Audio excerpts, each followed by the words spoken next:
Já imaginou poder prever qual vai ser o próximo movimento que o mercado vai seguir? Prever se os preços das coisas vão aumentar ou diminuir? Isso com certeza vai te fazer perder menos dinheiro durante crises ou, ainda melhor, ganhar dinheiro. E é nesse vídeo onde eu vou te explicar como a economia funciona e quais são os ciclos de mercado que sempre se repetem ano após ano, década após década. Você vai saber diferenciar em qual momento de cada ciclo nós estamos e como você pode se prevenir para o próximo ciclo. A economia funciona como uma máquina simples, porém muitos não entendem como essa máquina funciona. Isso acaba fazendo com que muitas pessoas sofram por causa desse ciclo econômico. Eu também não entendia, mas eu sinto uma obrigação de compartilhar esse modelo financeiro simples, prático e, apesar de não ser muito convencional, me ajudou a reagir quando uma crise financeira global se iniciava. Esse vídeo foi baseado em um vídeo feito por um dos maiores investidores da atualidade, Ray Dalio. O mercado é feito de ciclos econômicos. Esses ciclos são formados por períodos de recuperação e prosperidade. A economia do país cresce, a produção de bens e serviços chega a seu ponto máximo e, de repente, a taxa de desemprego aumenta junto com as taxas de juros até chegar no seu ponto mais fundo e assim se reinicia um novo ciclo. Então vamos para o vídeo entender como que essa tal economia funciona. É um vídeo um pouquinho mais explicativo, vai depender um pouco mais da sua atenção, mas eu tenho certeza que você vai sair daqui entendendo e vai fazer assim na sua cabeça. Vamos pro vídeo? Chega de lenga-lenga, vambora. Embora a economia possa parecer complexa, ela funciona de uma forma simples e mecânica. Ela consiste em muitas transações que são repetidas milhões de vezes. Essas milhões de transações criam três forças principais que movem a economia. Primeira, o aumento na produtividade. Segunda, o ciclo da dívida de curto prazo. E terceiro, o ciclo da dívida de longo prazo. Quando o gráfico dessas três forças é traçado, a gente consegue ver os movimentos econômicos e entender o que está acontecendo. Vamos começar com a parte mais simples da economia, as transações. Uma economia é simplesmente a soma de milhares de transações que ocorrem todos os dias. O tempo todo fazemos alguma transação. Cada transação consiste em um comprador que dá o seu dinheiro para o vendedor e, em troca de um produto, de um bem, serviço financeiro, sei lá o que você está comprando dele. Somando o dinheiro gasto, nós temos o gasto total da transação. O gasto total, ele impulsiona a economia, e esse é o ciclo de uma transação completa. O mercado consiste em todos os compradores e todos os vendedores que realizam transações. Por exemplo, há um mercado de trigo, um mercado de carros, um mercado de ações e milhões de outros mercados. Se somarmos as despesas totais e a quantidade total vendida em todos os mercados, temos tudo o que precisamos para saber e para entender a economia. As pessoas, empresas, bancos, governos, todos participam de transações. Eles trocam dinheiro e crédito por bens, por serviços ou por ativos financeiros. O maior comprador e vendedor é o governo,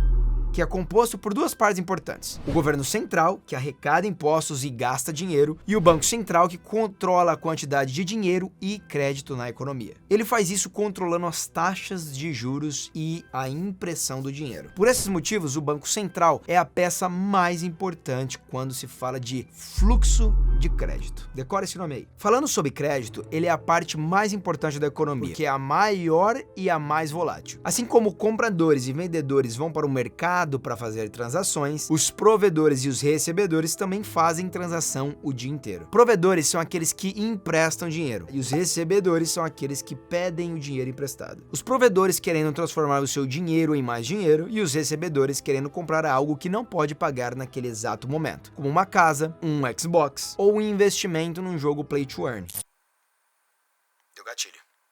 Pegar um empréstimo pode ajudar os provedores e recebedores a conseguir o que querem. Os recebedores prometem pagar o valor do empréstimo mais uma quantia chamada taxa de juros. Quando as taxas de juros estão altas, menos pessoas fazem empréstimo. Já quando elas estão baixas, as pessoas fazem mais empréstimos.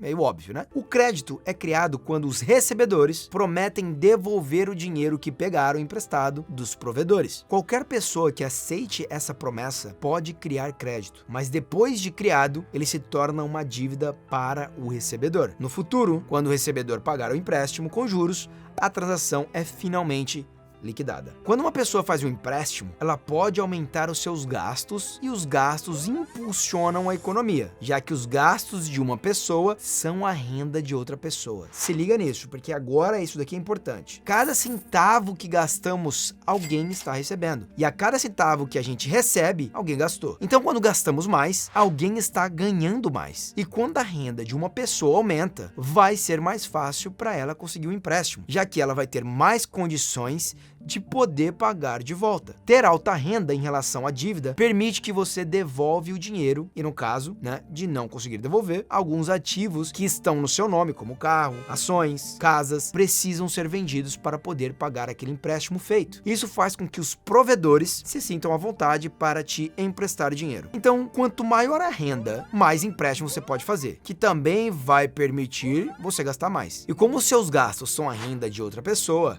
isso vai gerar mais empréstimo e assim por diante o ciclo continua. Esse comportamento gera o crescimento econômico e assim os ciclos vão se formando. Ao longo do tempo, nós buscamos ser mais produtivos em nosso trabalho, para podermos ganhar mais e aumentar o nosso padrão de vida. Nós chamamos isso de crescimento de produtividade. No longo prazo, quem é criativo e trabalha duro aumenta sua produtividade e o seu padrão de vida mais rápido do que quem é preguiçoso. Já no curto prazo, o crédito faz mais diferença. Isso ocorre porque o crescimento da produtividade não flutua muito, mas a dívida sim, porque ela nos permite consumir mais do que produzimos quando pegamos o empréstimo e nos obriga a consumir menos quando temos que pagá-lo. Os altos e baixos da dívida seguem dois grandes ciclos, um sendo entre 5 a 8 anos e o outro entre 75 a 100 anos aproximadamente. As oscilações na economia elas não ocorrem por causa do trabalho duro e da produtividade, mas sim pela quantidade de crédito que existe. Vamos imaginar uma economia sem crédito. Não tem como você pedir dinheiro emprestado para agiota, tá? Onde eu só posso aumentar a quantidade que eu gasto se eu aumentar a minha renda, o que exige que eu seja mais produtivo e trabalhe mais. Como as minhas despesas são a renda de outra pessoa, a economia cresce cada vez que a gente se torna mais produtivo. Levando isso em conta, nós teremos uma linha de crescimento reta. Mas como não vem ao caso isso, e nós podemos pegar empréstimos, então são formados os ciclos de mercado. Para comprar alguma coisa que não podemos pagar agora, nós temos que gastar mais do que ganhamos. Então quer dizer que no futuro teremos que gastar menos para que possamos conseguir pagar o empréstimo feito. Esse é o ciclo completo de um empréstimo. Os ciclos da economia funcionam da mesma forma. Por isso é tão importante entender o crédito, porque ele desencadeia uma série de eventos previsíveis no futuro. É isso que diferencia o crédito do dinheiro. O dinheiro ele é usado para quê? Liquidar a transação instantaneamente. Papum, pagou, já era. O crédito é como se fosse o garçom que tivesse anotado o quanto a gente deve na caderneta dele. E ele confia na sua palavra de que no futuro você vai pagar a conta. E só depois, quando eu pago a conta, é que a transação é encerrada. O que a maioria chama de dinheiro, na verdade, é crédito. O crédito total nos Estados Unidos é cerca de 50 trilhões de dólares. E o total de dinheiro em circulação é apenas de cerca de 3 trilhões de dólares. O crédito não é necessariamente uma coisa ruim, mas ele se torna ruim quando você faz um empréstimo que não vai te gerar mais renda, como comprar uma TV, um Xbox ou algo que não vai te gerar renda nenhuma. O exemplo perfeito de quando pegar o empréstimo seria investir em algo que te gera renda. Assim você consegue pagar o empréstimo feito. Vamos imaginar que ganhamos 100 mil dólares por ano e não temos dívidas nenhuma. Então, se eu puder fazer um empréstimo de 10 mil, seja lá 10% do quanto você ganha por ano, poderíamos gastar aí 110 mil, correto? Como as minhas despesas são a renda de outra pessoa, alguém está ganhando 110 mil. A pessoa que está ganhando 110 mil dólares agora pode fazer um empréstimo de 10%, que vira o quê? 11 mil dólares. Isso significa que agora ela vai poder gastar os 110 mil mais 11, 121 mil. E assim esse processo continua até chegar no topo e é onde encontramos a dívida de curto prazo. Quando a atividade econômica aumenta, os gastos crescem e vemos os preços das coisas aumentando. Isso acontece porque o gasto é alimentado pelo crédito. Quando o gasto e a renda começam a aumentar mais rápido que a produção de bens, os preços aumentam, gerando o quê? Isso mesmo, senhorzinho, inflação. A tão famosa e temida inflação. O Banco Central ele não quer muita inflação. Então, quando os preços começam a subir, o banco aumenta as taxas de juros. Porque, como eu expliquei no passado, as taxas de juros fazem com que as pessoas façam menos empréstimos. E o custo das dívidas existentes também aumenta. Com menos empréstimos, as pessoas gastam menos. E se elas gastam menos, como a renda da pessoa diminuiu, os preços baixam, causando uma deflação. A atividade econômica vai diminuindo e temos então uma recessão. Assim, o Banco Central diminui as taxas de juros para que tudo volte a subir novamente e aqueça a economia. Com taxas de juros baixas, as pessoas voltam a fazer empréstimos e o ciclo se reinicia. Cara, maravilhoso isso, né, cara? Esse ciclo de dívida de curto prazo, ele é controlado pelo Banco Central e dura aí 5 a 8 anos. E ele se repete por várias e várias décadas. Mas se você prestar atenção, você verá que o fundo e o topo de cada ciclo é maior que o fundo e o topo do ciclo anterior. Isso gera um desequilíbrio chamado de ciclo de dívidas de longo prazo. Mesmo que as pessoas estejam mais endividadas, os provedores emprestam dinheiro com mais facilidade, porque todos consideram aí que as coisas estão indo muito bem. Então, mesmo que as dívidas tenham crescido, a renda das pessoas aumentou muito mais rápido. E mesmo que as dívidas estejam altas, as pessoas estão ganhando mais e continuam fazendo mais empréstimo para comprar mais coisa e o preço dos produtos sobem ainda mais. Com o passar dos anos, a dívida continua crescendo. As pessoas não conseguem mais pagar empréstimos feitos. Isso força com que eles cortem os gastos. E o que acontece se uma pessoa está gastando menos? A renda de outra pessoa diminui. Porque aquela pessoa que ganhava 121, agora aquela outra que ganhou 110 não está mais conseguindo pagar para ele 110. Ou seja, ele começa a receber 100. Se ele começa a receber 100, ele não pode pedir 11 mil, agora ele pede só 10. Você está entendendo o pensamento? Com menos renda, fica mais difícil de conseguir empréstimo e o ciclo se inverte. Esse é o ponto mais alto do ciclo de dívidas de longo prazo. Isso aconteceu em 2008 nos Estados Unidos. As pessoas faziam empréstimos para comprarem imóveis e por causa da alta demanda, os preços das casas aumentaram rapidamente. A renda das pessoas não acompanhou esse aumento repentino, então elas não conseguiam mais pagar os empréstimos feitos. A economia agora começa a desalavancar. Nessa fase, as pessoas reduzem os gastos e a renda cai. O crédito desaparece. Os ativos caem, os bancos sofrem, as bolsas desabam e as tensões sociais aumentam. À medida que a renda cai e os pagamentos das dívidas aumentam, as pessoas já não conseguem ter dinheiro suficiente para pagar suas dívidas. Então eles são obrigados a vender os seus ativos. É aqui que a bolsa desaba, o mercado imobiliário afunda e os bancos se complicam de vez. Quando os ativos caem de preço, as pessoas ficam com menos crédito disponível para pegar de empréstimo e elas se sentem pobres. Menos gasto, menos receita, menos riqueza, menos crédito, menos empréstimo e assim por diante. Parecido com uma recessão. A diferença aqui